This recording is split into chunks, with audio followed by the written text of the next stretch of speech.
Hello guys, I'm Andy, proud owner of ITV Study Studio। तो आज का जो वीडियो होगा ये सीरीज़ का फोर्थ वीडियो होगा एंड इसमें मैं जो कवर करने वाला हूँ वो होगा टैटू का नीडल का नॉलेज। ठीक है, मतलब ये बहुत महत्वपूर्ण चीज़ है, हर एक टैटू आर्टिस्ट को इसका इन डेप्थ नॉलेज होना चाहिए। ठीक है, और इसके अंदर मैं आज बहुत सारा डिटेल ऐड किया हूँ जो आपको नॉर्मली अदर्स वीडियो में नहीं मिले हैं, और उसके अलावा और ये नॉलेज आपको कहीं पर मिलेगा भी नहीं। ठीक है, मतलब आपको डिटेल में कोई बताएगा भी नहीं, तो ये एज ए बोनस टिप्स में दूंगा। तो दो बोनस टिप्स रहेगा आज, ये दो बोनस टिप्स आप लास्ट तक देखो, पता चलेगा। और ये मतलब ये बोनस टिप आपको बहुत हेल्प करेगा। ठीक है, तो लास्ट तक देखते रहिए, बहुत डिटेल में पता चलेगा। तो आज का जो एपिसोड है इसमें मैं ये निडल नॉलेज में मैं कवर करूंगा। पहला टाइप ऑफ निडल्स, मतलब कितने टाइप का टैटू निडल्स होता है। उसके बाद आएगा normal needle versus cartridge needle. उसके बाद आएगा निडल्स जो आपका डिफरेंट टाइप ऑफ निडल्स होता है उसका डिटेल्स। और उसके बाद आएगा दो बोनस टिप। ठीक है, बोनस टिप बहुत वैल्यूएबल है, तो एंड तक देखना। अब पहला आता है टाइप ऑफ टैटू निडल्स ना। इसमें दो तरीके का आता है, एक नॉर्मल टैटू निडल्स होता है, एक कार्ट्रिज टैटू निडल्स होता है। कार्ट्रिज टैटू निडल्स जो आता है ये बहुत छोटा होता है, एकदम कम्पैक्ट होता है, इसमें कोई टिप नहीं लगता है, और इसका जो ग्रिप स्टाइल है वो टैटू मशीन से ही अटैच्ड होता है, तो आपको अलग से कोई ग्रिप लगाने का कोई ज़रूरत नहीं होता है।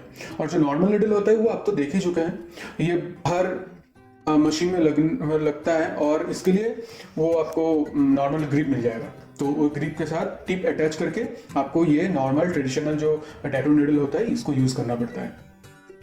अब आता है टाइप ऑफ निडल्स। ठीक है, ये दोनों के लिए इक्वल है, नॉर्मल निडल्स और कार्ट्रिज निडल्स। जो कार्ट्रिज निडल्स आते हैं ये दोनों के लिए सेम है। पहले बता दूं कि इसमें जो निडल्स आएंगे इसमें सब आपको पता नहीं होंगे, बस इसमें से 3-4 ही आपको पता होंगे। और वो क्योंकि पता है, वो पता है क्योंकि वो आपका सबसे ज़्यादा यूज़ होता है, इसीलिए आपको पता है। और कुछ है जो कम यूज़ होता है, इसीलिए उतना भी फोकस में नहीं है सबके। तो उसमें से पहला है RL। इसका फुल फॉर्म है राउंड लाइनर। ठीक है, राउंड मतलब आपको समझ में आ रहा है गोल, और लाइनर मतलब लाइन करने के लिए, तो इसको बोलते हैं राउंड लाइनर। ये बस टैटू में जो लाइन करने का जो काम होता है ये RL का काम होता है। इसके बाद आता है RS। RS मतलब round shader. And round shader में जो कवर होता है ये होता है R मतलब राउंड, मतलब शेडिंग करने का मतलब। RS को आप दो तरीके से यूज कर सकते हो। एक होता है इसको फील करने के लिए, सोचिए कि थोड़ा एकदम स्मॉल एरिया है पर उसमें आप मैग्नम यूज नहीं कर सकते। ठीक है, तब आप RS यूज करेंगे। ठीक है, फील करने के लिए। और नॉर्मल जो छोटा एरिया होता है, मैग्नम बड़ा होता है, फ्लैट होता है, तो आप उसको शेडिंग के लिए सब जगह यूज नहीं कर सकते। छोटा बहुत पोर्शन में आपको RS यूज करना होगा शेडिंग के लिए। और इसके बाद आता है मैग्नम, जो मैं बता रहा था। मैग्नम दो तरीके का होता है, बस सेम ही होता है। एक कर्व मैग्नम होता है और एक होता है आपका राउंड मैग्नम, और होता है सॉफ्ट एज।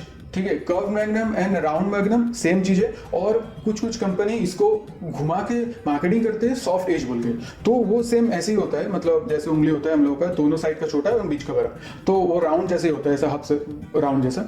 तो दोनों सेम ही चीज है, बस वो मार्केटिंग का तरीका का अलग है, तो सबको लगता है कि वो चीज अलग है, पर नहीं, सेम ही चीज है। इसके बाद आता है फ्लैट निडल। इसका मतलब काम अलग होता है, अभी बहुत यूज़ कम हो चुका है इसका, बहुत ही कम यूज़ होते हैं। फ्लैट निडल बस एक ही तरीके का होता है। ठीक है, और ये एकदम फ्लैट होता है, इक्वल होता है। राउंड मैग्नम क्या होता है, वो गोल होता है। ठीक है, उसका स्टैक होता है, मतलब निडल का एक ऊपर वाला होता है, एक नीचे वाला होता है, तो दोनों में अलग अलग होता है। सोचिए कि अगर आपका आ गया 15 राउंड मैग्नम, तो ऊपर होगा 7 और नीचे होगा 8। ये दोनों ऊपर और नीचे बैठा के, ऐसे बैठा के ये अटैच होता है, और ऐसा गोल ही रहता है, पर दोनों होगा, थोड़ा बीच में गैप रहेगा। और फ्लैट होता है पूरा एकदम इक्वल, बस ये एकदम समान होगा। जैसे सोचिए पूरे एकदम ये इक्वल है, ऐसे ही होगा, बार बार निडल रहेगा, बाद इसका पास निडल रहेगा, और एकदम समान होगा, और एक ही स्टैक रहेगा। स्टैक मतलब एक बराबर से रहेगा। ठीक है, उसका कोई कर्व नहीं रहेगा, और उसका डबल स्टैक भी नहीं होगा जैसे मैग्नम में होता है। इसके बाद आता है M1 में क्या आता है, वो सेम होता है, पर वो बहुत मतलब क्लोज होता है। और M1 और M2 लगभग सेम ही है, बहुत क्लोज होता है, मैं वीडियो में दिखा दूंगा। ये दो तरीके का निडल आता है।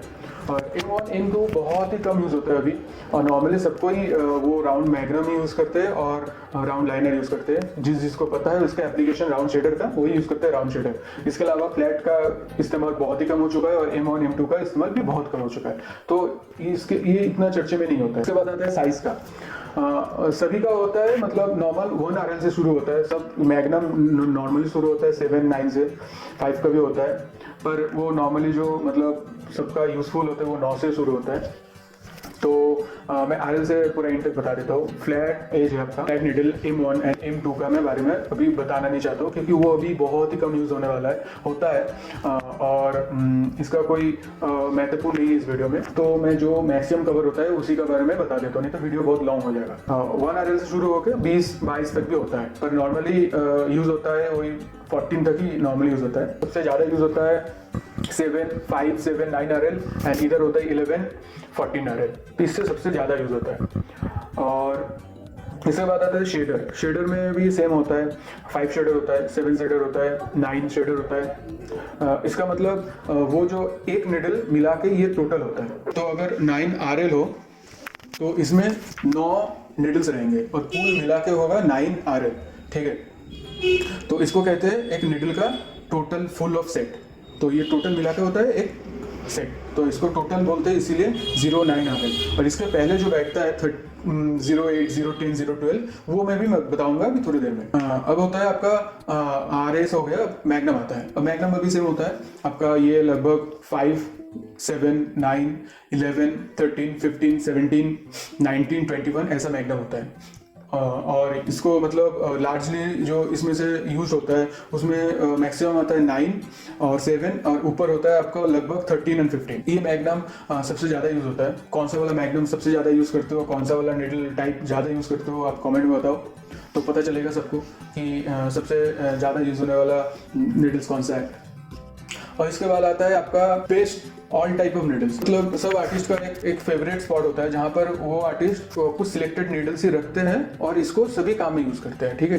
तो वो मैं कुछ बता देता हूँ, उसका वेरिएंट एंड उसका काम क्या क्या होता है, उसका काम एप्लीकेशंस कौन से पार्ट में लगता है। पहला आता है RL। इसमें सबसे ज़्यादा यूज़ होता है 5 एंड 7। 5 एंड 7 ये दोनों में ज़्यादा फर्क नहीं होता है, पर ये दोनों जो यूज़ का एप्लीकेशन का जो टाइप है ये डिटेल वर्क के लिए होता है, एकदम क्रिस्प लाइन के लिए होता है, ठीक है। सोचिए कि थिन लाइंस होगा एंड थोड़ा बहुत ज़्यादा डिटेलिंग काम होगा, तो वो उसके लिए मैक्सिमम आर्टिस्ट यूज़ करते हैं 5 एंड 7। इसके ऊपर जाता है नॉर्मल जो एवरेज सबसे ज़्यादा यूज़ होने वाला निडल है 9 and 11 RL। Maximum artist prefer करते हैं 11 RL यूज़ होता है थोड़ा थिक लाइन्स के लिए, और 9 RL मतलब एवरेज सभी आर्टिस्ट सभी काम के लिए यूज़ करते हैं। इसके बाद आता है शेडर के बारे में। शेडर जो पहले बताया 9 RS मैक्सिमम यूज़ होता है, 7 भी आप यूज़ कर सकते हो और 11 भी आप यूज़ कर सकते हो, पर 7 शेडर बहुत छोटा हो जाएगा और 11 बहुत बड़ा हो जाएगा, और 9 आ जाएगा पूरा बीच में एकदम ऑप्टिमम साइज होगा, जो आप नॉर्मली छोटा मोटा शेडिंग एंड फिलिंग के लिए यूज़ कर सकते हो। और शेडिंग में सबसे ज़्यादा अच्छा होता है फिलिंग करते हुए, क्योंकि ये स्किन को डैमेज बहुत कम करता है और फील ज़्यादा मतलब काम ज़्यादा करता है। इसके बाद आता है आपका राउंड मैग्नम। राउंड मैग्नम में मैक्सिमम यूज़ होता है 9 राउंड मैग्नम, और इसके नीचे भी आता है 7 आता है, 11 आता है, 13, 15 आता है। तो मैक्सिमम यूज़ होता है 9, छोटा जो काम होता है शेडिंग वगैरह या फिलिंग वगैरह इसके लिए 9। और इसके बाद आता है 13 एंड 15 जो लार्ज काम के लिए यूज़ होता है, मैक्सिमम यूज़ ही करते हैं 15। ये हो गया बेस्ट, मतलब जो नॉर्मल एवरेज आर्टिस्ट प्रेफर करते हैं मैक्सिमम नीडल्स को, वो मैं बता दिया। अब बोनस टिप मैं बताना चाहता हूँ, 2 बोनस टिप आएगा। उसमें से पहला बोनस टिप आएगा, bonus tip number 1, needle tapper versus needle diameter. तो आपने एक निडल देखा होगा, उसका ऊपर वाला जो एरिया होता है वो एकदम एक स्टेनलेस स्टील का स्टिक होता है, उसके नीचे आपका जॉइंट किया होता है निडल्स। उसका जो पार्ट आता है उसका एंड होता है एकदम सुई जैसा। वो जो एंड का पार्ट है, वो जितना जो सुई का पार्ट है वो जितना लंबा होगा उसको टैपर करते हैं, और जितना चौड़ा होगा उसको डायमीटर कहते हैं। तो इस डायमीटर में जितना मोटाई बढ़ेगा वो स्किन के उतना डैमेज करेगा, ठीक है। सोचिए एक मोटा निडल एक स्किन के सरफेस में घुस रहा है तो ज़्यादा डैमेज करेगा, पर वही सोचिए कि इतना पतला निडल एक स्किन में जा रहा है और उसको वो लेस डैमेज करेगा, ठीक है। तो ये आप समझ के रखिए, जितना डायमीटर कम होगा उतना डैमेज कम करेगा, जितना डायमीटर ज़्यादा होगा मतलब मोटाई जितना ज़्यादा होगा एक सिंगल निडल का, उसका डैमेज ज़्यादा होगा। जो टैपर आता है वो 3 तरीके का आता है, एक लॉन्ग टैपर, एक शॉर्ट टैपर, एक मीडियम टैपर, ठीक है। तो जो शॉर्ट टैपर होता है वो नॉर्मली जो निडल्स आते हैं उसमें सब भी शॉर्ट टैपर होता है। और टैपर का जो काम है ये स्किन में मतलब कितना गहराई तक जाएगा, इसको ये बहुत बहुत डिटेल में मतलब बारीकी से ये काम करता है उसी टाइम में। मतलब सोचिए एक टैपर नॉर्मली जो हो रहा है ये स्किन में बहुत अंदर तक घुस रहा है पर ये इसको डैमेज नहीं कर रहा है, ठीक है, लॉन्ग टैपर जो आता है। पर शॉर्ट टैपर जो आता है वो स्किन में घुस भी रहा है और उसका जो मतलब पेनिट्रेट कर रहा है स्किन को बहुत ज़्यादा और डैमेज भी ज़्यादा कर रहा है। तो आपको जो मतलब मालूम होना चाहिए, ये जो बड़े बड़े आर्टिस्ट का काम होते हैं वो मैक्सिमम यूज करते हैं, जो डायमीटर होता है उसका माप होता है 10 मतलब 0.30 mm। जो टैपर यूज करते हो आइदर वो मीडियम टैपर और लार्ज टैपर, ठीक है, जो मैक्सिमम यूज करते हैं। इसीलिए आपको इतना डिटेल में और इतना बारीकी से काम और स्मूथ शेडिंग देखने को मिलता है, ठीक है। तो आप मतलब नॉर्मली ऐसे मत सोचिए कि एकदम जो शॉर्ट टैपर है उससे बहुत बढ़िया काम हो जाएगा, ऐसा नहीं है। पर ऐसा भी नहीं है कि शॉर्ट टैपर से काम नहीं होगा, बहुत आपको पकड़ पकड़ के काम करना होगा। आपके पास एक्सपीरियंस नहीं होगा तो उससे आप काम कर नहीं पाएंगे उतना डिटेल में, तो ये स्किन को बहुत ज़्यादा डैमेज भी करता है। पर लॉन्ग टैपर एंड जो आपका डायमीटर जितना छोटा होगा ये दोनों अगर मिक्स हो जाए और आप काम करते हैं इस निडल से तो ये स्किन में बहुत अच्छी तरह से पेनिट्रेट करेगा, इनको बहुत जल्दी इसको फ्लो बढ़ाएगा और स्किन में डैमेज भी बहुत कम करेगा और स्किन में जल्दी काम भी करेगा, ठीक है। तो ये समझ के रखिए। इसका जो डायमीटर होता है इसका भी मैं माप बता देता हूँ। ये आता है 0.08। आप निडल में देखे होंगे कि पहले आता है 12, फिर आता है 0.9, फिर आता है RL। तो RL मतलब होता है राउंड लाइनर, उसका पहले जो आता है 0.9 मतलब जितना निडल्स अंदर है उस निडल के एक निडल के वो होता है 9। तो और उसके पहले जो 12 आता है ये होता है डायमीटर। नाउ 12 का जो डायमीटर है वो अगर मिलीमीटर में कन्वर्ट करें तो 0.35 मिलीमीटर होता है। और इसके नीचे जो आता है 0.30 मिलीमीटर नंबर 10, और इसको बकपिन कहते हैं, ठीक है। और इसके नीचे भी एक आता है और 8 आता है 0.25 मिलीमीटर। तो ये जितना नीचे जाएगा मैक्सिमम 0.8 तक आता है, तो इसका और भी मतलब पतला होता रहेगा डायमीटर।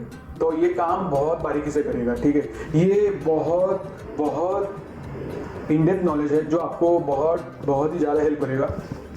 आप एक काम कर सकते हैं, ये डिटेल में देखिए, बहुत सारा निडल अभी आ गया है मार्केट में जिसमें ये फीचर्स मिलता है टैपर का, मीडियम टैपर, लार्ज टैपर। उसके साथ आपको वो जो पहले वाला जो मतलब मैं डायमीटर बताया वो भी आपको मिलेगा 8, 10, 12। आप थोड़ा देख लो, इससे काम करो, आपको खुद पता चल जाएगा कि कितना डिफरेंस होता है काम का। ये बकपिन एंड जो डायमीटर है उसके और उसके साथ टैपर को मिला के जो निडल आता है उससे काम करके, ठीक है। और इसके बाद एक वैल्यूएबल बोनस टिप आता है, वो होता है आप जो निडल यूज़ कर रहे हो, ठीक है, लगभग 3-4 घंटा 5 घंटा यूज़ करने के बाद उसको चेंज करके नया निडल ले लो। क्या होता है, मैं एकदम आसान सा एग्जाम्पल देता हूँ। आप लोग जब ब्लेड यूज़ करते हैं ना दाढ़ी वाड़ी सेव करने के लिए, मैं तो करता नहीं हूँ, तो वो क्या होता है ना, थोड़ा बहुत यूज़ करने के बाद उसका जो एज होता है उतना पतला होता है, एकदम शार्प होता है, पर फिर भी थोड़ा बहुत यूज़ करने के बाद उसका एज चला जाता है, ठीक है। सबको एक्सपीरियंस हुआ होगा इसका। अब निडल के साथ भी ये सेम होता है, थिन रहता है, ठीक है। तो यूज करने से थोड़ी देर बाद वो टेढ़ा होने लगता है और फ्रंट हेड सेक्शन है तो बहुत शार्प होता है, पर वो धीरे धीरे शार्पनेस जाने लगता है, ठीक है। तो वो शार्पनेस जाते जाते क्या होता है ना, वो स्किन में जब जाता है तो स्किन को ज़्यादा डैमेज करने लगता है। तो आपको ये याद में रखना पड़ेगा कि जब भी आप यूज़ कर रहे हो निडल, कोई भी हो, ठीक है, अगर वो 6-7 घंटा हो गया या मैक्सिमम 5 घंटा हो गया तो उसको चेंज कर दो। और ये मैक्सिमम होता है राउंड लाइनर और राउंड शेडर के साथ, क्योंकि ये सबसे ज़्यादा यूज़ होने वाला निडल है। आप जब भी जो भी काम करोगे ये दोनों निडल को ज़्यादा यूज़ करोगे, राउंड लाइनर को तो सबसे ज़्यादा यूज़ करोगे। तो ये लगभग 3-4 घंटे बाद इसको एक बार चेंज कर लो, तो क्या होगा ना, आपका जो काम का जो फ्लो है वो बहुत सॉलिड रहेगा, मतलब जो स्मूथ लाइंस होता है वो ही सेम होते रहेगा। और जो कोई भी रिलेट कर रहे हो तो उसको भी पता होगा कि मैं क्या बोलना चाहता हूँ। इसके बाद आता है आपका जो इंक फ्लो, ठीक है। जो निडल यूज़ कर रहे हो ना, अब उसके साथ आप ऑइंटमेंट यूज़ करते हो, A&D यूज़ करते हो, कोई वैसलीन यूज़ करता है, तो सब आर्टिस्ट का अलग अलग चॉइस होता है। आप जो भी यूज़ कर रहे हो वो क्या होता है ना, निडल के टिप के अंदर थोड़ा थोड़ा जाते जाते वो उसके अंदर बैठ जाता है। तो लगभग आधा 1 घंटा बाद उसको फ्रेश वाटर में कप में ले लो, मतलब टैटू सेटअप के टाइम ही। और उसको थोड़ा 1 घंटे बाद अच्छी तरह से उसको क्लीन कर लो। और एक चीज़ उस क्लीन करने के बाद देख लेना कि जो निडल्स है, ऐसा निडल्स रहता है ना, तो ये इसके अंदर ना टिश्यू चला जाता है, तो अगर वो टिश्यू जाके ब्लॉक हो जाए तो आपका स्किन काम करने के टाइम डैमेज कर सकता है। और ये कुछ चीज़ आप अगर ध्यान में रखोगे तो आपका काम का तरीका और उसका जो क्वालिटी है बहुत बढ़ जाएगा, बहुत अच्छा हो जाएगा। बहुत सारे आर्टिस्ट डरते हैं शेडिंग करने से, क्योंकि उनको लगता है कि डैमेज हो जाएगा स्किन। ऐसा नहीं होता है, आप लोग बहुत फास्ट चलाते हो निडल को। जो भी हो, इसके लिए अलग वीडियो में बना दूंगा जिसमें मैं शेडिंग के तरीका और ये जो बकपिन वाला मतलब डायमीटर और टेपर का जो डिफ्रेंशिएशन है ये भी मैं बता दूंगा, तो आप लोगों को बहुत डिटेल में पता चलेगा। ठीक है, मतलब एकदम स्किन में एकदम लाइव दिखाऊंगा। हाँ, तो बस आज का वीडियो इतना डिटेलिंग मुझे देना था, इस इन डेप्थ नॉलेज। इसके अलावा आपको निडल के बारे में कुछ जानना नहीं है, ये जो मैंने दे दिया है इससे आपका 99% काम ही हो जाएगा। ठीक है, और वो जो फ्लैट और M1 M2 रहेगा उसका काम बहुत ही कम है, और वो अभी कोई यूज़ भी नहीं करता है, क्योंकि ये जो RS RL और राउंड मैग्नम और सॉफ्ट एज जो एक ही चीज़ है, इससे काम हो जाता है, तो वो ऑब्सोलेट होने ही वाला है लगभग। बस इतना ही आज का वीडियो तक। उम्मीद रखता हूँ सबको ये वीडियो अच्छा लगा। कोई भी इंफॉर्मेशन अगर मिसलीडिंग लगा होगा तो आप कमेंट में बताइए, मैं उसको रेक्टिफाई कर दूंगा। और अगर कोई इन्फॉर्मेशन आपको लगता है कि मैं छूट गया उसको ऊपर कवर करना, तो फिर भी बता दीजिए, मैं वो कवर कर दूंगा। मेरा इंस्टाग्राम ID नीचे दिया होगा, आप उधर जाके क्वेश्चन कर सकते हो, मैं स्टोरी में दे दूंगा, तो सबको एक डिटेल में भी कुछ मिस आउट होने का चांसेस नहीं रहेगा, एक डिटेल में नॉलेज भी मिल जाएगा। ठीक है, चलो, thanks for watching my video. अगर आपको अच्छा लगा तो शेयर करो, और क्या, कुछ नहीं, बस बाय।